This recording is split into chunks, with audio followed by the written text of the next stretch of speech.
En su nota de opinión publicada hoy en página 12, Washington Uranga dice que es un estratega en referencia a Francisco y que dialoga siempre en sus términos. Lo tenemos en línea a Washington Uranga, le agradecemos mucho habernos atendido. Uranga, ¿cómo le va? Buen día. Muy buenos días, ¿cómo están? Bien, bueno, queríamos pedirle que nos extienda un poquito aquí para la radio pública el análisis que hoy usted hace en página 12 sobre Francisco, el Papa Francisco.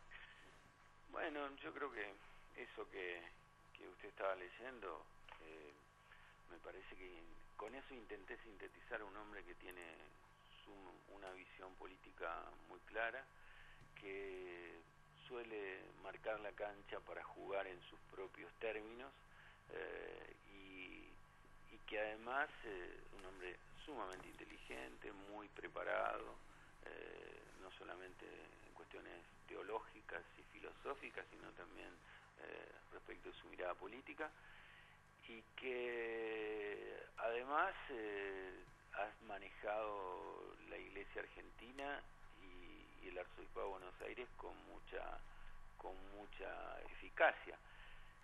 Me parece que por otra parte llega al Vaticano y llega al papado porque se le reconocen esas cualidades, pero también porque es un hombre de por fuera de la estructura vaticana, y la estructura vaticana necesita hoy reformas importantes, y me parece que él lo dijo en otros términos: fueron a buscar un papa al fin del mundo. Yo creo que fueron a buscar a un papa que no estuviese involucrado en la situación actual de crisis del Vaticano, de la que por otra parte Bergoglio ha sido un crítico permanente. Bergoglio ha criticado muy duramente la estructura vaticana y los manejos de poder allí.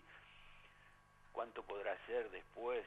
Difícil de determinarlo, porque no basta con una persona, sino que hay que modificar una estructura difícil.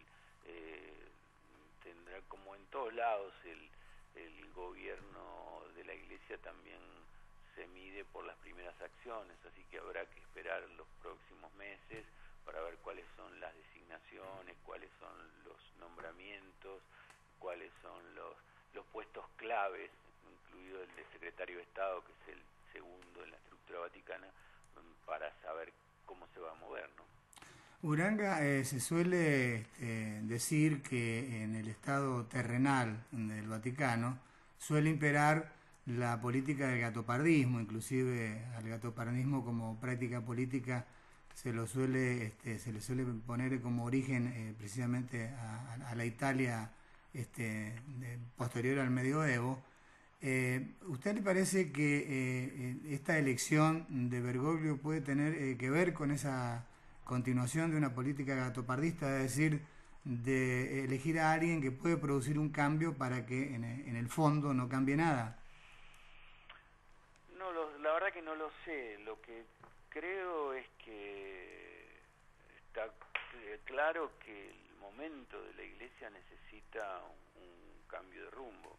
No sé si Bergoglio lo puede hacer, pero uno de esos cambios tienen que ver con las estructuras de poder centrales de la Iglesia, y probablemente Bergoglio pueda ser una persona que introduce esos cambios. Me parece que no sé si la intención es, en el sentido que usted lo plantea, de modificar algo en las formas para que no cambie nada. Me parece que pasa también por cómo se van a reacomodar las fuerzas, porque Juan Pablo II, un polaco que no venía de Italia, Ratzinger, y cambió algunas cosas menores, pero Ratzinger era parte de la estructura de Juan Pablo II, de Wojtyla, etcétera. Esta es la primera vez que viene un papa efectivamente desde la periferia de lo que es la Iglesia, aún con una salvedad. No es africano, por ejemplo, no es asiático, es latinoamericano, es culturalmente bastante más cercano a lo que es la cultura romana y cristiano occidental, pero de todas maneras con algunas miradas diferentes. También es cierto que la Iglesia latinoamericana, más allá de que Bergoglio no es un representante ni mucho menos de la Iglesia latinoamericana, racista ni por asomo, pero la Iglesia latinoamericana tiene improntas diferentes a la de la Iglesia europea y Bergoglio llega marcado también por esa tradición, ¿no?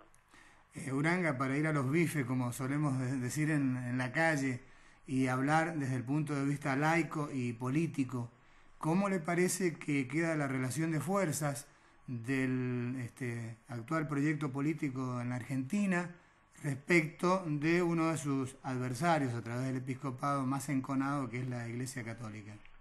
Yo creo que se potencia realmente la posición de la Iglesia por el solo hecho de que ahora todo se va a leer en clave política, de un lado y del otro. Cualquier declaración que hoy haga Bergoglio ya no es el cardenal Bergoglio, ni como arzobispo ni como presidente, es como el Papa, y creo que el Papa como Papa va a hablar de muchísimas cosas, y acá va a haber lecturas absolutamente interesadas, antojadizas y políticamente orientadas respecto de todo lo que diga. Si el Papa habla de los pobres en el mundo, va a haber quienes digan en la Argentina que lo hace por referencia a los que están en una villa en Formosa. Y digamos, si esto va a ocurrir, es decir, la Iglesia, por esta elección, la Iglesia vuelve a un lugar de centralidad política que claramente estaba perdiendo, y que de alguna manera fue parte de esa disputa simbólica entre los gobiernos del presidente Néstor Kirchner y la presidenta Cristina Fernández. Me parece que repotencia la voz de la Iglesia en un momento en que estaba, no creo que relegada, pero puesta en un segundo nivel. Me parece que reinstala ese debate.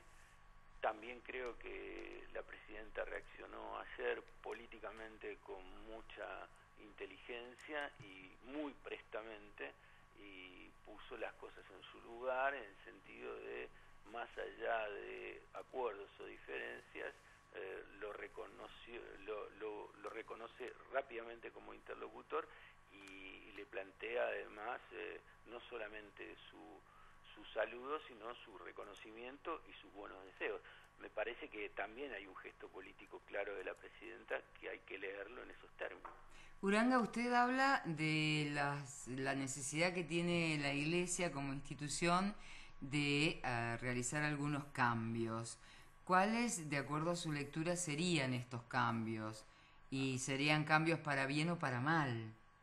No, yo creo que los cambios son, claramente, uno tiene que ver con la reforma de la estructura de poder en la Iglesia, otro tiene que ver con los problemas económicos que tiene la Santa Sede y el Vaticano en general, o otros tienen que ver con cuestiones de la moral y la doctrina católica respecto de cuestiones como la familia, la sexualidad, la propia normativa respecto de celibato y de sacerdocio de las mujeres. No creo que en estos últimos rubros haya cambios importantes. Bergoglio no es un hombre que vaya a impulsar cambios de este tipo.